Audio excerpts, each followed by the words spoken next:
What is up, YouTube? Welcome back to the channel. Don't forget to like, share and subscribe if you want to. Don't forget to hit the notification bell if you want to see more content like this. I'm sure you do want to see more content like this because the guy's at it again.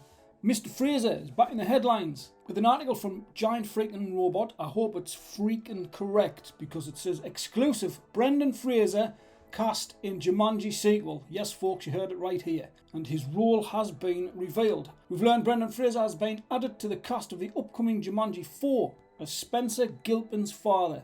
Spencer Gilpin was played by Alex Wolff in the movies. His avatar was played by Dwayne Johnson. It was Dr. Bravestone in the movies.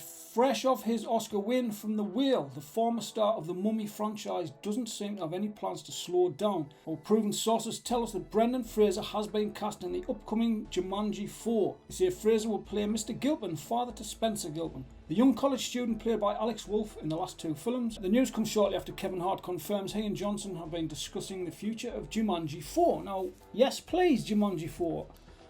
I would be pleased to see another movie. I mean, the first movie had a budget of around $90 to $150 million and it made something like $995 million in the box office. Why wouldn't you want a sequel? So they did do a sequel, which was technically a third movie. It was the second movie in the Dwayne Johnson franchise. Part 3 had a budget of around $125 to $130 million and it made slightly less at $881 million worldwide. Still nothing to be sniffed at. So even if the next movie has a budget of say $150 million, $200 million, and even if it only makes $700 or $800 million, it's still going to make a profit. So yes please to Jumanji 4, and definitely with anything with Brendan Fraser in is alright with me. So it is welcome news for fans of the franchise that has been quiet since 2019's Jumanji The Next Level. The third film in the series planted plenty of seeds for follow-ups, but until now there has been little official word from any of the cast of the 21st century sequels. Some, like Jack Black, have even cast doubt on possibly returning to their roles. Brendan Fraser's recruitment to Jumanji 4 makes for another big Hollywood name to the already stacked casts that will grace the sequels, since Johnson's 7 Books Productions helped revive the long-dormant Jumanji. The casts have enjoyed the presence of big names like Dwayne Johnson, Kevin Hart, Jack Black, Karen Gillan, Nick Jonas, Rhys Darby, Bobby Cannavale, Aquafina.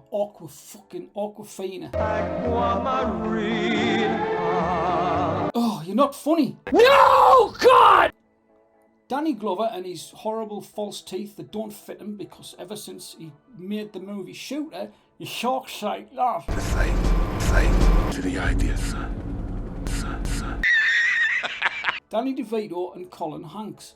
While he may not be Vin Diesel's biggest pal these days, like his old Fast and Furious co-star, Johnson clearly likes dialing up the game each sequel with more household names.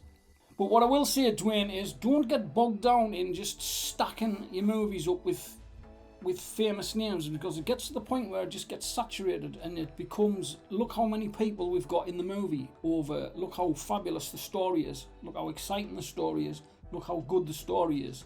As for when we all get to see Brendan Fraser in Jumanji 4, your guess is as good as ours. Thought as much. Much of that depends doubtless on Johnson and 7 Books Productions. If you have a glance at the star's IMDb, it shows even without his Black Adam 2 on The Rock's calendar, he continues to have one of the most demanding schedules in Hollywood. He's got projects like Red Notice 2, Jungle Cruise 2, and he's doing a historical epic called The King. From what I understand, it's something to do with the King of Hawaii and the surrounding islands. I can't even pronounce the guy's name. I'm not even going to attempt it. But this king, he united the islands and they made a film about it. So they're also doing Big Trouble in Little China remake is on its way. Great. So that'll be horrible. The first Jumanji hit theatres in 1995 starred the late Robin Williams as well as young Kirsten Dunst. Now I heard that Kirsten Dunst was going to make an appearance in this movie, so I'm going to have to dig that article up and have a look. I might do a report on that.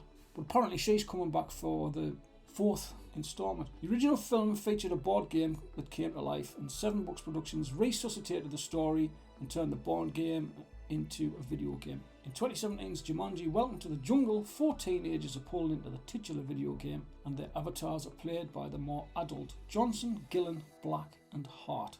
And the rest you know.